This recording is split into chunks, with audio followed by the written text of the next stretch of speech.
உங்களுக்கு நிம்மதி உண்டாகுவதாக, தேவனுடைய இரக்கங்கள் அதிகமாவதாக.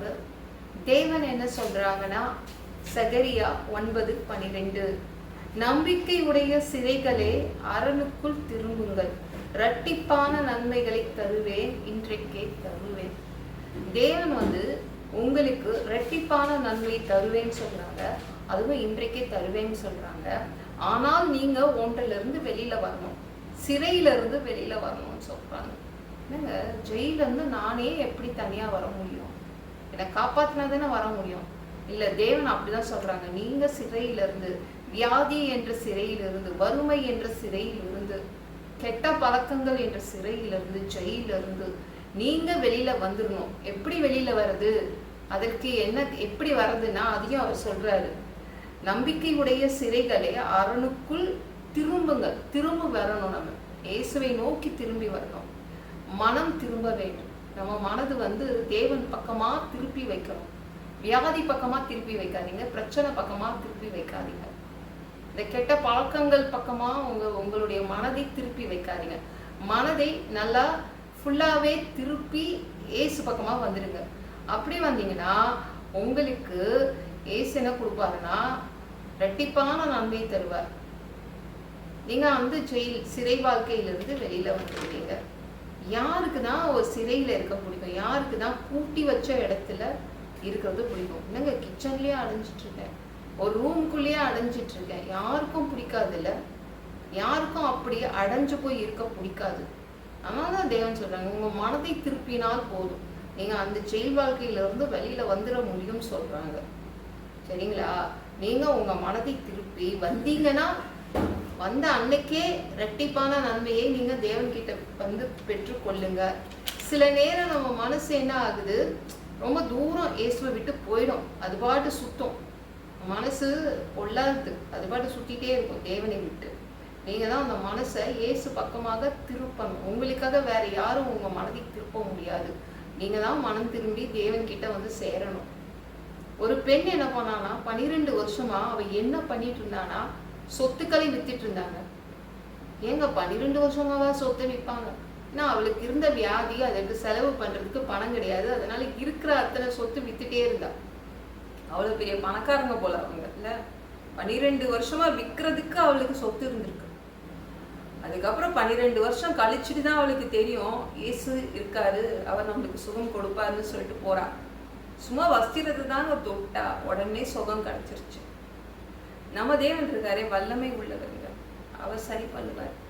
நான் உங்ககிட்ட போனதவே சொல்லணும்னு நினைச்சிருந்தேன். போன மாசமே என் ஹஸ்பண்டுக்கு ஒரு 13 வருஷத்துக்கு முன்னாடி ஃபிட்ஸ் வியாதி இருந்துச்சு. இந்த ஃபிட்ஸ் வியாதி 13 வருஷமா அது இருந்துட்டு இருக்கு. போன மாசம் வரைக்கும் இருந்துச்சுங்க. இந்த மாதம் போன மாசமே தேவன் அதை சரிப்படுத்தி கொடுத்தார்.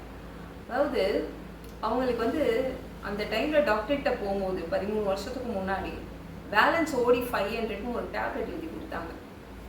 அந்த டேப்லெட் எஃபெக்டிவ் ரொம்ப ஓவர் எஃபெக்டாக இருந்துச்சு. அப்போ நாங்கள் அந்த 13 வருஷத்துக்கு முன்னாடி போனாங்க பார்த்தீங்களா, அதுக்கப்புறம் போகவே இல்லை.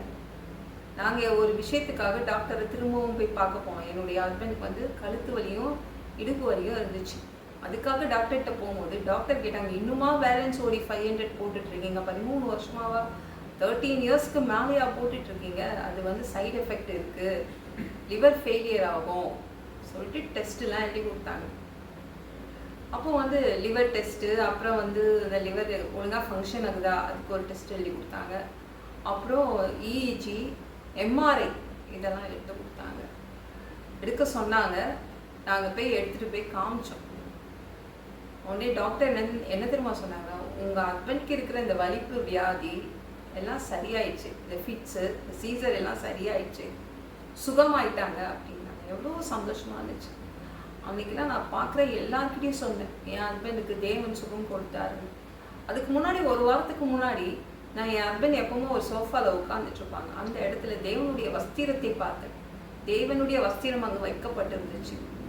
அப்பவே நினச்சிட்டேன்.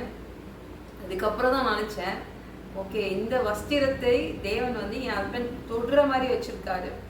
அதனால தான் அந்த வல்லமை பாய்ந்து என் ஹஸ்பண்ட் சரியாயிட்டாங்க. அதுக்கப்புறம் தான் நான் அதை உணர்ந்தேன். நம்ம தேவன் வந்து அப்படியே அற்புதங்களை செய்பவர், வல்லமை படைத்தவர்.